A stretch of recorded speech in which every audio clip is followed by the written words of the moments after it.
Welcome to my channel CWY on YouTube. जिस तरह आप लोगों को पता है, आप लोगों को मालूम है कि इस चैनल के ज़रिए हम आप लोगों को केमिस्ट्रीज़ के मुख्तलिफ लेक्चर्स प्रोवाइड करते हैं उन तमाम स्टूडेंट्स के लिए, उन तमाम लोगों के लिए जो स्टूडेंट केमिस्ट्री से लगाव रखते हैं। इस चैनल के ज़रिए हम आप लोगों को केमिस्ट्री के मुश्किल से मुश्किल और टफ से टफ टॉपिक, कॉम्प्लिकेटेड टॉपिक हम कोशिश करते हैं कि हम वो आप लोगों के लिए आसान अल्फाज में, आसान तरीके से वो आप लोगों के लिए हल करें। तो इस तरह आज का हम जो आपके लिए टॉपिक लाए हैं उसका नाम है केमिकल बॉन्ड। केमिकल बॉन्ड्स क्या है, जो बिल्कुल इनिशियल टॉपिक है, 9 केमिस्ट्री में है, उन तमाम 9 स्टूडेंट्स के लिए बिलखुसूस बहुत अहम है। तो केमिकल बॉन्ड्स के आज हम केमिकल बॉन्ड्स में पर बात करते हैं। केमिकल्स के बॉन्ड्स के कितने अक़साम हैं उन पर बात करते हैं, और बॉन्ड कैसे कैसे फॉर्म होते हैं, कैसे कैसे बन जाता है एटम के दरमियान। इसके अलावा सबसे अहम सवाल ये है, केमिकल बॉन्ड्स बनते क्यों है एटम के दरमियान। केमिकल बॉन्ड बनने की जो उसके पीछे जो केमिस्ट्री है वो कैसा है। तो इस शॉर्ट वीडियो में हम कोशिश करते हैं हम इस सारे बातें को आप लोगों के सामने अच्छे तरीके से और आसान अल्फाज में बयान करके आप लोगों के जहन में केमिकल बॉन्ड्स के बारे में कुछ न कुछ खाका ज़रूर बन जाए। तो चलते हम टॉपिक की तरफ चलते हैं। जिस तरह आप लोगों को ये दिखता है, केमिकल बॉन्ड जो मैंने ऊपर लिखा है, chemical bond is electrostatic force between the atom to hold them. मैंने सिंपल अल्फाज में ये सब बयान किया है कि एक इलेक्ट्रोस्टैटिक फोर्स है जो एटम्स के दरमियान होते हैं, जो दो एटम्स को या तीन एटम्स को आपस में होल्ड रखते हैं, एक जा रखते हैं। एक ऐसा क़ुव्वत है, एक ऐसा इलेक्ट्रोस्टैटिक फोर्स है, क़ुव्वत है जो किसी एटम्स को मतलब दो तीन चार एटम्स को अपने आपस में जोड़ते। फॉर एग्जांपल मैं से मिसाल देता हूँ, सिंपल मिसाल देता हूँ, मिसाल इसका नहीं लेकिन मैं सिंपल मिसाल देता हूँ। मतलब ये हमारे पास एक एटम है और ये दूसरा एटम है, तो ये अलग अलग है। तो इसके माबेन एक ऐसा अट्रैक्शंस होते हैं, एक ऐसा फोर्स होते हैं जो इस दोनों को आपस में मिलाते हैं, आपस में यकजा करते हैं। तो इसी चीज़ को हम कहते हैं केमिकल बॉन्ड्स। मतलब एक ऐसा क़ुव्वत, एक ऐसा इत्तेफाक, हम अगर इसको एक ऐसा इत्तेहाद जिसको में दो एटम्स या एटम्स, दो से ज़्यादा एटम्स आपस में मिलकर एक फैमिली बनाते हैं, तो इसको हम कहते हैं केमिकल बॉन्ड्स। इसके दूसरा सवाल ये है, हमारा टॉपिक का जो सबसे अहम सवाल ये है, वह एटम पाम बॉन्ड। एक एटम्स जो एटम्स है, ये एटम्स या एटम्स क्यों बॉन्ड बनाना चाहते हैं, इसमें ऐसा क्या चीज़ है जो ये एटम आपस में एग्री कर देगा, चलो हम बॉन्ड बनाते हैं। तो क्या चीज़, मतलब ऐसा क्या चीज़ है जो ये एटम आपस में बॉन्ड बनाते हैं। तो चलो हम इसका सवाल एक ही जुमले में इसका सवाल जवाब हल कर लेते हैं। Bargaining stability. देखो, इस यूनिवर्स में, इस कायनात में हर चीज़ का यही प्रॉपर्टी है, यही इच्छा है, यही ख्वाहिश है कि मैं स्टेबिलिटी में गेन करूँ, मैं स्टेबिलिटी को गेन करूँ। इस चीज़ में इस कायनात में सबसे मतलब इस यूनिवर्स में हर चीज़ का यही ख्वाहिश है कि मुझे स्टेबिलिटी हो, मैं सुकून में हूँ। तो इसी तरह ये एटम्स भी सुकून चाहता है, स्टेबिलिटी चाहता है। तो इसी बिना पर ये आपस में बॉन्ड बना देते हैं। इसके पीछे, बॉन्ड बनाने के पीछे इसकी सिर्फ ये दो एक वजह है, टू गेन इन स्टेबिलिटी। अब सवाल ये पैदा होगा कि एटम स्टेबिलिटी कैसे गेन करते हैं, स्टेबिलिटी एटम में कैसे आता है, या स्टेबिलिटी एटम को कैसे गेन करते हैं। तो इसके लिए इस एटम्स के पास दो ऑप्शंस है, एटम्स के पास दो ऑप्शन है। अगर कोई एटम चाहे कि मैं स्टेबल हो जाऊं, मैं स्टेबिलिटी गेन करूं, तो उन दो रास्तों के ज़रिए, इन दो वजूहात, इन दो ऑप्शंस के पास मौजूद है, उसके ज़रिए एटम स्टेबिलिटी गेन कर सकता है। इसमें है octet and doublet. Octet octet means 8, doublet means 2। इन दो ऑप्शंस के जरिए एटम को स्टेबिलिटी गेन कर सकता है। अब सवाल ये पैदा हो कि डॉबलेट और ऑक्टेट क्या है। ऑक्टेट और डॉब, पहले मैं ऑक्टेट सॉरी डॉबलेट के बारे में आप लोगों को बताता चलो कि डॉबलेट्स क्या है। देखो, हर एटम्स एटम्स होते हैं, एटम में इलेक्ट्रॉन होते हैं, हम सबको पता है कि एटम में इलेक्ट्रॉन होते हैं। तो इस इलेक्ट्रॉन्स, एटम में इलेक्ट्रॉन शेल्स में मौजूद। मिसाल तौर पर मैं एक एटम ड्रा कर लेता हूँ, ये मेरे पास क्लोरीन एटम है, इसमें 17 इलेक्ट्रॉन है। तो अगर हम इसके कन्फिग्रेशन कर लें, इसमें हमारा नया वीडियो मौजूद है, क्लोरीन के में शॉर्ट वीडियो में हमने डाल लिया यूट्यूब पर, आप वो देख सकते हैं। यहाँ इसमें इलेक्ट्रॉन कैसे मौजूद है, इलेक्ट्रॉन इसमें 2, 8 और 7। देखो, इलेक्ट्रॉन 17 इलेक्ट्रॉन इस एटम में ऐसे ही मौजूद होते हैं। तो अब सवाल ये है कि यहाँ जो इसमें ये लास्ट 7 इलेक्ट्रॉन है, इसको हम कहते हैं लास्ट शेल। ये लास्ट शेल है, एक एटम के लास्ट शेल है या लास्ट एनर्जी लेवल है। अब हर एटम का यही ख्वाहिश है स्टेबिलिटी के लिए कि उसकी आखिर में इलेक्ट्रॉन 8 हो, ऑक्टेट अपने आखिरी शेल को पूरा करे, 8 इलेक्ट्रॉन पूरा करे। या एक एटम की ये भी ख्वाहिश है कि उसके पास 2 इलेक्ट्रॉन हो, तो फिर भी वो स्टेबल हो जाएगा डॉपलेट के जरिए स्टेबल। मिसाल तौर पर मैं हाइड्रोजन मिसाल लेता हूँ, ये हाइड्रोजन है, इसमें सिर्फ और सिर्फ एक इलेक्ट्रॉन है आखिर में। तो वो क्या चाहते हैं, वो चाहते हैं कि मेरे पास ये इधर आखिरी शेल में 2 इलेक्ट्रॉन को डबल पर मैं स्टेबिलिटी गेन कर सकता हूँ, तो उसका ख्वाहिश ये है। लेकिन इसका ख्वाहिश है कि मेरे पास 8 इलेक्ट्रॉन हो कि मैं स्टेबल हो जाऊँ। तो इन दो ऑप्शंस, इन दो रास्तों के ज़रिए, इन दो वजह, इन दो रीजंस की वजह से एटम स्टेबिलिटी गेन कर सकता है।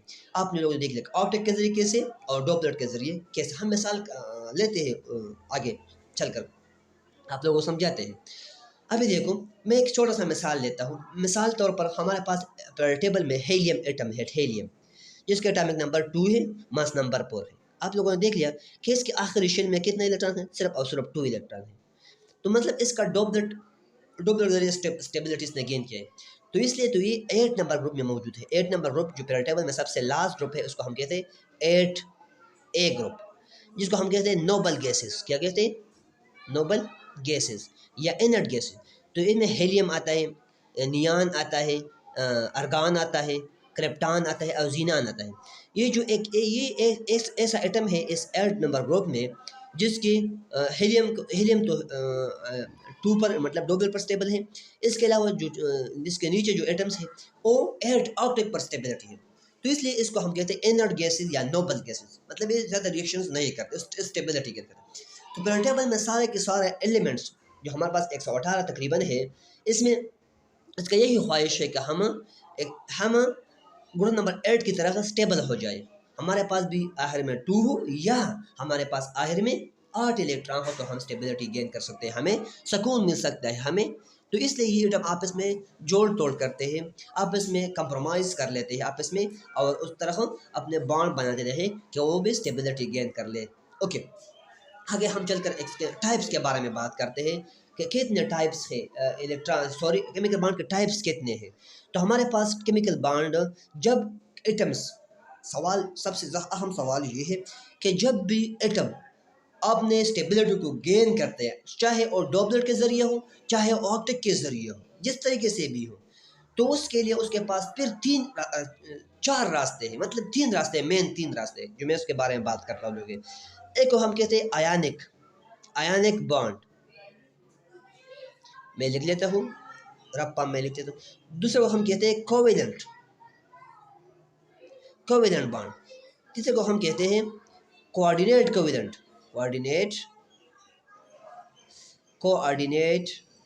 बॉन्ड। मैं जल्दी लिख लेता हूँ आपके। ओके, तो फिर जब एक एटम ये सोच लेता है कि चलो हम सुकून में चले जाते हैं, स्टेबिलिटी की तरफ चले जाते हैं ऑक्टेट के जरिए, डॉपलेट के जरिए, तो जब उसने एक डिसीजन लिया, ये फैसला कर लिया कि हम ऑक्टेट के जरिए स्टेबिलिटी गेन कर लेते हैं, तो फिर ऑप्शन नंबर 1 तो पूरा हो गया। अब इसमें वो रास्ता अपने लिए चुन लेते हैं, हम किस तरीके से, कौन सा आयनिक पे चले जाइए, कोवेलेंट पे चले जाइए, कोऑर्डिनेट पे चले जाइए। एक कंडीशन पर डिपेंड करते हैं, एटम की कंडीशन पर डिपेंड करते हैं। चलो हम बात करते हैं उसके आगे। मिसाल तौर पर आयनिक बॉन्ड के जरिए कैसे एटम स्टेबिलिटी गेन कर सकते हैं। तो मिसाल तौर पर मैं मिसाल लेता हूँ इधर, सोडियम हमारे पास एक एटम है, इसका एटॉमिक नंबर 11 है, सोडियम। दूसरा हमारे पास है क्लोरीन, जिसका एटॉमिक नंबर 17, जो मैंने ऊपर उसका ड्रा भी किया है इधर, यहाँ आप देख सकते हैं, यहाँ ये क्लोरीन है। ये दोनों आपस में जोड़ तोड़ कर लेते हैं और आपस में एक कहते हैं कि चलो हम बॉन्ड बना लेते हैं आपस में और स्टेबिलिटी गेन कर लेते हैं। क्योंकि मसला क्या है इन चीज़ों को, मसला इसको ये है, देखो तो अगर हम सोडियम को देखें तो सोडियम में 2, 8 और आखिर में 1 इलेक्ट्रॉन है, देख लिया आप लोगों ने। तो ये चाहते हैं कि मेरे पास डॉपलेट हुई, देखो मेरे पास डॉपलेट हो, और ये चाहते हैं कि मेरे पास क्या हो, क्लोरीन को देखो, ये न्यूक्लियस है, 8 इलेक्ट्रॉन और 7, ये चाहते हैं कि मेरे पास 8 इलेक्ट्रॉन हो। तो आप इसमें जोड़ तोड़ कर चलो, आप मुझे इलेक्ट्रॉन दे, मैं तो मेरा 8 पूरा हो जाएगा, मेथड ऑफ द ऑक्टेट पर पूरा हो जाए तो मैं स्टेबल हो जाऊँगा। तो अब ये कहते हैं चलो ठीक है मैं आपको ये इलेक्ट्रॉन देता हूँ, क्योंकि अगर उस इससे शेल ख़त्म हो जाएगा तो उसका आखिरी शेल अब एक कंसिडर होगा। तो कहते हैं कि चलो मेरे पास तो फिर भी 8 इलेक्ट्रॉन आखिरी शेल में रह जाएगा, मैं भी स्टेबिलिटी गेन कर लेता हूँ। तो इस तरह ये आपस में बॉन्ड बना लेते हैं और आपस में ये इलेक्ट्रॉन शेयर कर लेते हैं। देखो कैसा होगा, ये इलेक्ट्रॉन जो है ये इलेक्ट्रॉन ये इससे हट जाएगा, इससे इसका मतलब क्या है, इसमें 11 इलेक्ट्रॉन है, इसका मतलब इसमें 11 प्रोटॉन भी है, 11 इसमें 11 प्रोटॉन भी है। इसका मतलब इसमें 11 इलेक्ट्रॉन है तो इसमें 11 प्रोटॉन भी है, प्रोटॉन इलेक्ट्रॉन आपस में सेम होते हैं। चलो ठीक है, इसने इलेक्ट्रॉन अपने आप से एक इलेक्ट्रॉन को अपने आप से रिमूव किया, तो अब इसमें इलेक्ट्रॉन क्या, अब इसमें इलेक्ट्रॉन रह गया क्या 8 इलेक्ट्रॉन, इसमें इलेक्ट्रॉन क्या रह गया, अब इसमें इलेक्ट्रॉन रह गया 10, प्रोटॉन के अंदर रह गया प्रोटॉन अभी भी। देखो अब इसने इलेक्ट्रॉन को अपने आप से इलेक्ट्रॉन रिमूव किया, चलो इलेक्ट्रॉन इसने रिमूव किया 8 इलेक्ट्रॉन और 2 इलेक्ट्रॉन रह गया। अब इसके पास 10 इलेक्ट्रॉन रह गया, इलेक्ट्रॉन पर चार्ज किया है वो है माइनस।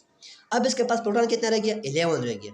तो मतलब इसका ये है कि इस पर पॉजिटिव चार्ज ज़्यादा है, क्योंकि इसमें इलेक्ट्रॉन पॉजिटिव मतलब इसमें एक इलेक्ट्रॉन पॉजिटिव प्रोटॉन ज़्यादा है, तो मतलब इस पर पॉजिटिव चार्ज ज़्यादा है। तो हम लिखते थे सोडियम पर अब चार्ज आएगा 1 पॉजिटिव, क्योंकि इस पर इलेक्ट्रॉन प्रोटॉन इसका एक इलेक्ट्रॉन प्रोटॉन ज़्यादा है इलेक्ट्रॉन से, तो पर पॉजिटिव एक मैंने लिख लिया। अब इस तरफ देखो इसने इलेक्ट्रॉन गेन किया, क्लोरीन ने इलेक्ट्रॉन गेन किया, तो इसके पास इलेक्ट्रॉन अब 18 रह गया, इलेक्ट्रॉन अब सर 18 रहा इसका इलेक्ट्रॉन, अब प्रोटॉन अब इस तरह 17 रहेगा, मतलब इस पर अब नेगेटिव चार्ज ज़्यादा रहा और पॉजिटिव। तो इस पर हम लिख लेते हैं कि इस पर क्लोरीन पर चार्ज हमारे पास नेगेटिव आया, एक नेगेटिव आया। अब अगर इसने 2 इलेक्ट्रॉन लिया था तो हम फिर 2 नेगेटिव चार्ज कर लेते हैं।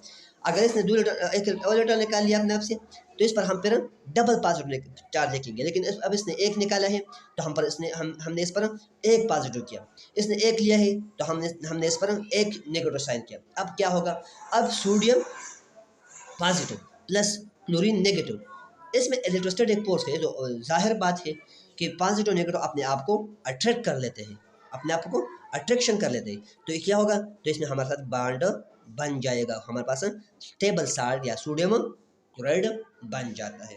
तो इसको हम कहते हैं कि आयनिक बॉन्ड के जरिए इलेक्ट्रॉन एटम ऐसे स्टेबल होते हैं, आयनिक बॉन्ड ऐसे बन जाते हैं।